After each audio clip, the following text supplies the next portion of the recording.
इसको लिख सकते हो मेटल A2B2, ऐसा लिखा जा सकता है। कोऑर्डिनेशन नंबर कितना कितना है इसका? 4। कोऑर्डिनेशन नंबर 4 मतलब या तो स्क्वायर प्लेनर बन सकता है या तो टेट्राहेड्रल बन सकता है। मैं एक बार स्क्वायर प्लेनर बनाता हूँ। अगर स्क्वायर प्लेनर बनाऊँ मेरे भाई, तो आपको पता है स्क्वायर प्लेनर कुछ ऐसा, के बीच का एंगल या तो 90 पॉसिबल है या तो इसके बीच का एंगल 180 पॉसिबल है। स्क्वायर प्लेनर में या तो 90 पॉसिबल एंगल है या तो 180 पॉसिबल एंगल है। अब आपके पास लिगेंड्स है, आप लिगेंड को ए 90 में रख सकते हो या तो लिगेंड को 180 में रख सकते हो, और तो कोई ऑप्शन नहीं है। अगर ए को यहाँ पे रखा 90 पे तो बी भी यहाँ पे क्या आएंगे 90, और यहाँ पे बी किस में आएगा बेटा 180 पे आ जाएगा। तो आपको पता है 90 पे मतलब ये क्या होगा सिस, 180 मतलब ये क्या होगा ट्रांस। ये जीआई शो कर सकता है, तो जीआई शो कर सकता है तो ये ऑप्शन क्या हो जाएगा थर्ड। ये आपका COEN whole thrice 3 positive metal A whole thrice, ये क्या है आपका बाइडेंटेड लिगेंड है ethylene diamine, same donor atoms होते हैं ए।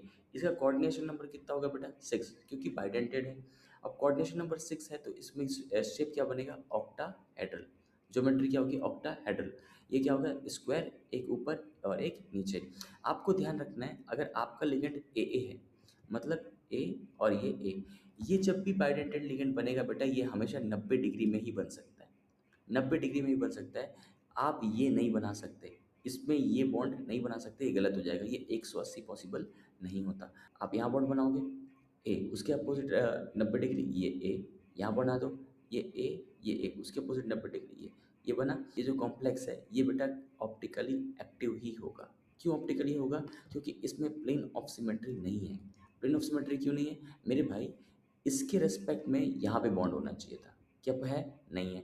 तो आप इसको कैसे भी कट करो, इसके रिस्पेक्ट में ये वाला बॉन्ड नहीं आएगा। दूसरी बात, इसके रिस्पेक्ट में इस तरफ कुछ बॉन्ड आना चाहिए था, वो भी नहीं है, और इसके रिस्पेक्ट में इस तरफ कुछ बॉन्ड आना था, वो भी नहीं है। अब जब नहीं है तो प्लेन ऑफ सिमेट्री नहीं आएगी, और प्लेन ऑफ सिमेट्री नहीं आएगी तो कंपाउंड ऑप्टिकली एक्टिव होगा, और ऑप्टिकली एक्टिव होगा तो ऑप्टिकल आइसोमेरिज्म ये शो करेगा। तो this one should be first.